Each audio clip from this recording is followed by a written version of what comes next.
menyatakan yang mana Ahok telah menjadi tersangka.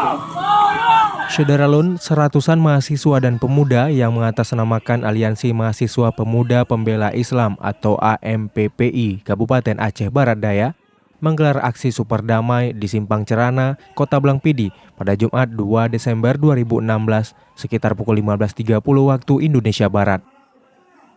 Aksi dengan cara berorasi dan membawa sejumlah poster dan spanduk berisi meminta penegak hukum segera menahan dan menangkap Basuki Cahayapurnama atau Ahok itu dimulai dengan berjalan kaki dari lapangan Persada, Kecamatan Blangpidi, selanjutnya berorasi di Simpang Cerana. Dan hari ini Allah Subhanahu wa Ta'ala telah membuktikan kekuasaannya. Dalam orasinya, perwakilan dari mahasiswa dan pemuda itu meminta agar penegak hukum tidak tebang pilih dalam menegakkan hukum. Dari Blangpidi, Rahmat Saputra, Serambi On TV.